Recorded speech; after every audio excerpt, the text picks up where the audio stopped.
আসসালামু আলাইকুম, সবাই কেমন আছেন? আশা করি সবাই ভালো আছেন। আমিও ভালো আছি। আর একটা নতুন ভিডিওতে সবাইকে স্বাগতম। এই গরমের মধ্যে যদি থাকে করলা ভাজি আর হচ্ছে কই মাছ ভুনা, তাহলে কেমন হয় বলেন তো? তো চলুন দেখে আসি আজকে আমি কি কি রান্না করলাম। এই কই মাছগুলো হচ্ছে তাজা ছিল, আমি কাটতে পারি নাই। আমার শাশুড়ি হচ্ছে কেটে দিছে, সে অসুস্থ, তারপরে হচ্ছে কষ্ট করে কেটে দিছে। আসলে কই মাছ দেখলে আমার ভয় লাগে, আর তাজা মাছ আমি তো কাটতেই পারি না। তো সুন্দর করে কেটে দিছে, এরপর হচ্ছে আমি ভালো করে ধুয়ে নিছি। মাছগুলো অনেক বড় বড় ছিল। তো মাছগুলোকে হচ্ছে যেগুলো একদম বড় সাইজের ওগুলো 3 ভাগ করেছি, আর যেগুলো হচ্ছে একটু মিডিয়াম সাইজের ছিল ওগুলোকে হচ্ছে আমি 2 ভাগ করে কেটে নিয়েছি। আমাদের যেহেতু রান্নাঘরটা মাটির রান্নাঘর বাহিরে, আর এরকম হচ্ছে একটা আলাদা করে হচ্ছে একটা পানির কল বাহিরে দেওয়া, যেখানে হচ্ছে থালা বাসন মাজা আর হচ্ছে মাছ ধোয়া সবকিছু হচ্ছে ধোয়া দেওয়া করতে হয়। তো মাছগুলো ধুয়ে নিছি ভালো করে, আর ঝাক্কায় একটু ভালো করে ধুয়ে নিব। আর হচ্ছে রান্নার জন্য যে মাছগুলো আমি নিব আলাদা করে, ওগুলো তো আমি ভালো করে আবার ধুয়েই নিব। তো এই তো মাছগুলো আমি নিয়ে নিছি, এখন হচ্ছে সব নিয়ে এখান থেকে চলে যাব। মাছ কাটতে বসলে চারপাশে হচ্ছে কাক চলে আসে, কোথা থেকে জানি কা কা করে। কয়েকটা মাছের মধ্যে হচ্ছে ডিমও ছিল, তো ধোয়ার সময় বের হয়ে গেছে। তো যাই হোক, এরপরে যে কয়টা মাছ রান্না করবো ওই কয়টা মাছ নিয়ে নিছি। আর এখানে হচ্ছে করলার জন্য করলা হচ্ছে কেটে নিতেছি।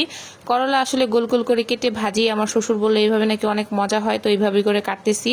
আর আলুও সেম এইভাবে গোল গোল করে কাটবো। বেশি করে তেল পেঁয়াজ দিয়ে হচ্ছে এই করলা ভাজিটা গরমের মধ্যে দুপুরে গরম ভাতের সাথে খেতে ভালোই লাগে। তবে গরমের মধ্যে গরম ভাতটা খেতে ভালো না লাগলেও হালকা একটু গরম খেতে ভালো লাগে, কারণ যে পরিমাণ গরম পড়ছে, এত গরম হচ্ছে এর আগে কখনোই পড়ে না। ইদানিং প্রচুর পরিমাণ গরম পড়তেছে।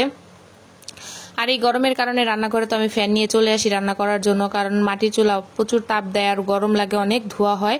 তো এই তো পেঁয়াজ কাঁচামরিচ ভেজে হালকা করে হচ্ছে তারপরে করলা দিয়ে হলুদ লবণ দিছি, বাস এইটুকুই। আর কিছুই দেওয়া লাগবে না এটাতে। ভাজিতে শুধুমাত্র আপনি লবণ হলুদ তেলটা ঠিক মতো দিবেন, পেঁয়াজ আর হচ্ছে মরিচ, তাহলেই হচ্ছে এনাফ। এটাতে বেশি কিছু লাগে না। এটা হচ্ছে আমি হালকা ভাজা ভাজা করে নিব। আর এই ফাঁকে হচ্ছে আমি একটু মাছ হচ্ছে হলুদ লবণ মাখায় ভাজতেছি। আর পাঙাশ নিচে হচ্ছে আমার দেবরের জন্য আর আমার হচ্ছে ছেলের জন্য। এরা তো হচ্ছে মানে আমার ছেলেকে সব মাছই দেওয়া যায়, কিন্তু কই মাছে যেহেতু কাটা, এটা আমি দিব না ওকে। তাই পাঙাশ মাছটা একটু ভেজে রাখবো। আর করলা ভাজি আমার হয়ে গেছে। তো এইভাবে ভাজি করে দেখবেন, আসলে খেতে কিন্তু অনেক মজা লাগে। আর এই তো হয়ে গেছে। এখন এই কড়াইয়ের মধ্যেই হচ্ছে আমি মাছগুলো ভুনা করে নিব ভেজে, তারপর হালকা করে ভেজে নেব। বেশি কড়া করে ভাজলে কিন্তু মাছের মধ্যে মশলাটা বেশি একটা ঢুকতে চায় না, মাছটা শক্ত হয়ে যায়। তো মাছে পিটোপিট করে ভেজে নিলাম। আর মাছ কিন্তু একটু বড় করে কাটবেন, কারণ মাছ ভাজার পর কিন্তু মাছটা একদম ছোট হয়ে যায়, ছোট হয়ে চুপসে যায়। এই যেমন এই মাছটা বড় ছিল, কিন্তু কাটার পর কেমন জানি ছোট হয়ে গেছে। এই তেলের মধ্যেই আমি হচ্ছে পাঙাশ মাছগুলো ভেজে উঠায় নিব। এরপর এই তেলের মধ্যেই হচ্ছে আমি রান্না করব, কই মাছ ভুনা করব। কই মাছ ভুনা যেহেতু কোনো কিছু টমেটো দিব না, তাই পেঁয়াজটা একটু বেশি পরিমাণে দিলাম, কারণ ভুনাতে যদি পেঁয়াজটা বেশি পরিমাণে দেয় ওই ভুনাটা খেতে কিন্তু অনেক মজা লাগে। এরপর পেঁয়াজ হালকা করে ভাজা হলে এটা আদা রসুন হলুদ মরিচ লবণ দিয়ে দিব। সব একসাথে করে দিয়ে ভালো করে একটু কষিয়ে নিব। আর কষাইতে কষাইতে এই সময় হচ্ছে আমি দেখলাম আমার ছেলে হচ্ছে আমাকে হচ্ছে লাড়কি এনে দিচ্ছিল। ওর দাদা এগুলো হচ্ছে রেখে গেছে, ও মানে মাশাআল্লাহ বলবেন সবাই, একটা একটা করে হচ্ছে আগায় আনতেছিল। ও এত ছোট থেকেই হচ্ছে হেল্পফুল, বড় হলে তো হেল্পার জন্য আরো করে।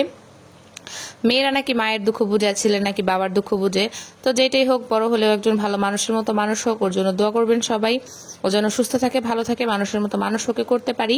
তো এরপর মাছগুলো দিয়ে দিলাম। এরপর হচ্ছে একটু পানি দিয়ে দিব, একটু মাখা মাখা হলে এটা নামাই নিব। উপরে একটু ধনিয়া পাতা দিয়ে দিব।